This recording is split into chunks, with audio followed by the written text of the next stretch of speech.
Let's talk about stocks. Palantir is experiencing some significant movements. We'll definitely review the recently released report. As usual, we'll also look at the market forecast for this company. We'll touch on volatility and trading volumes to see what's happening. Let's start from the beginning. As we can see, the report was released and the company continues to show good results. However, we also see that there was a significant drop of about 20%, followed by a rebound of around 40%. The volatility here is very high, which is partly related to the market downturn. The market itself also saw a significant drop due to a minor panic, partly triggered by the situation in Japan, which also affected Palantir. But as we can see, the report turned out to be good, and the company is starting to recover. Now let's move on to the report to see what's happening. The report is 95 pages long, but I'll try to give you a concise summary of the key information provided. For the 6 months ended June 30th, 2024, the company reported revenue of $1.312 billion, compared to $1.058 billion for the same period in 2023,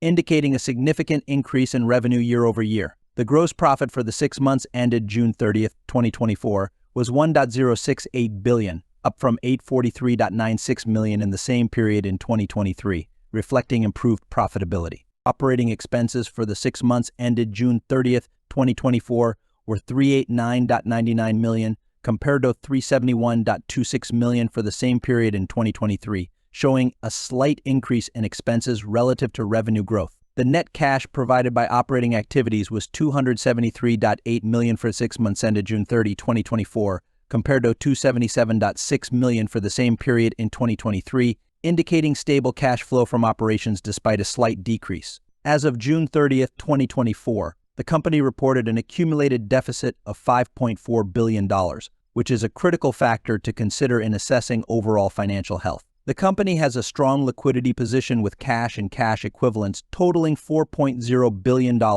as of June 30th, 2024, and no outstanding debt balances. This positions the company well to meet its operational needs and potential investments. Stock repurchase program. The company has authorized a stock repurchase program of up to $1.0 billion, with approximately $973.3 million remaining available for future repurchases as of June 30th, 2024. This indicates a commitment to returning value to shareholders. The company acknowledges that its future capital requirements will depend on various factors, including growth rates, customer retention, and potential investments in new technologies or acquisitions. This suggests a proactive approach to managing growth and competitiveness. The report highlights that projections of future cash needs and cash flows are subject to substantial uncertainty, indicating that the company is aware of the potential volatility in market conditions that could impact its financial performance. The company emphasizes increasing revenue from existing customers through greater adoption of its products and services within their organizations. This indicates a focus on enhancing customer engagement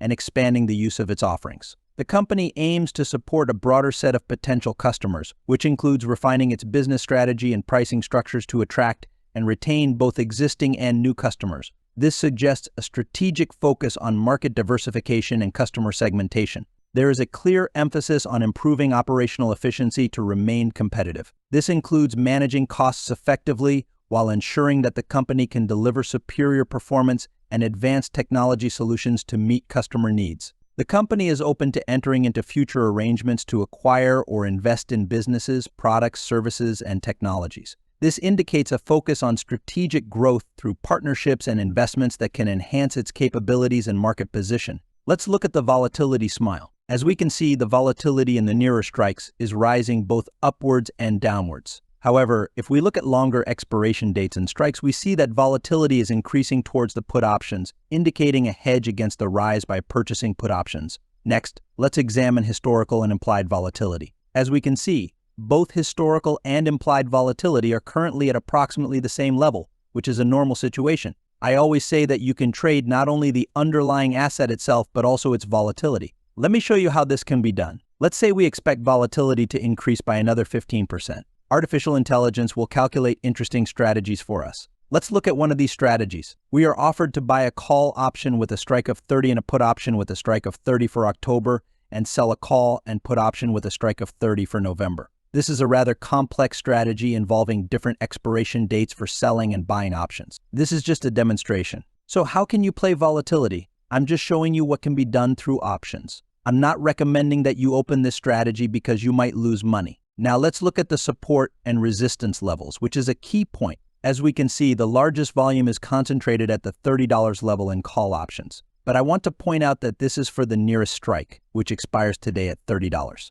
We see that the stock is currently struggling to break through this level, meaning it's acting as a significant resistance point at the moment. Again, I always tell everyone that if you learn to read options, volatility, and the derivatives market, you'll gain an understanding of support and resistance levels. For example, we might not know where the stock will go, but by analyzing the derivatives market, we could determine that it's unlikely to rise above $30. And that's exactly what happened. We reached $30, and while the market isn't closed yet, it's likely will drop below $30. I'm basing this on the options market. Additionally, there's significant resistance at the $31 and $30.20 levels. These options are set to expire today, and it's likely that next week we'll see new volume since most options will roll over to next week. Consequently, we probably won't break through $30 this week, but next week we'll monitor the new volumes. Now let's review the market forecast. What is the market predicting? As we can see, by mid-September, the market is predicting that the stock will be valued between $29 and $30. This is roughly the same range that the market is predicting for the end of the year,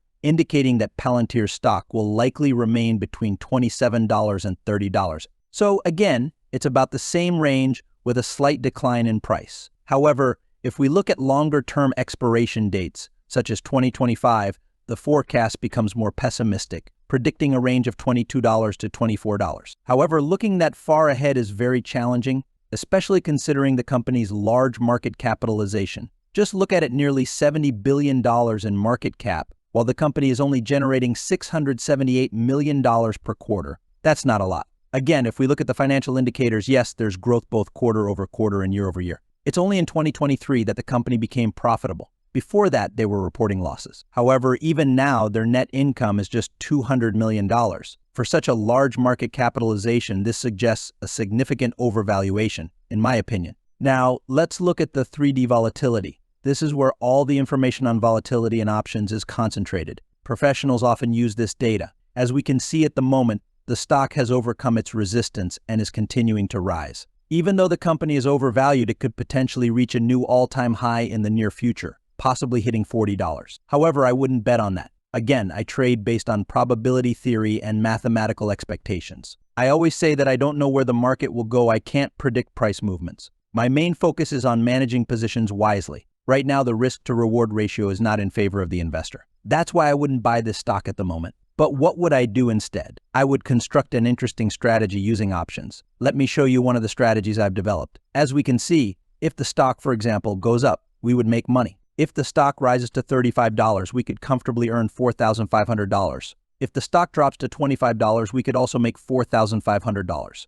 Essentially, the profit profile suggests that we stand to gain almost always, unless the stock makes an extreme move either up or down. The options strategy looks like this. Again, this is just an example of how I might approach trading. I'm not recommending that you open this strategy because it requires precise management, buying options at the right moment, selling options at the right time. This strategy is genuinely quite complex. That's what I wanted to emphasize. This is how I manage positions by analyzing options, derivatives, and volatility, and through careful position management, I try to extract profits. This is my current strategy. What can we expect? Certainly in the near future, Palantir could rise to $35 or even $40. However, since I anticipate a recession by the end of the year, a topic I've often discussed, Palantir is likely to decline after a brief upward spike due to its high market capitalization. Given the market volatility, it's entirely possible that Palantir could fall back to $10. But again, if you believe in Palantir and see it as a good company, a price drop is actually a positive because it gives you an opportunity to buy a quality asset at a good price. Any decline in the stock is a plus. However, I wouldn't recommend investing more than 10% in any single company because that's quite a lot.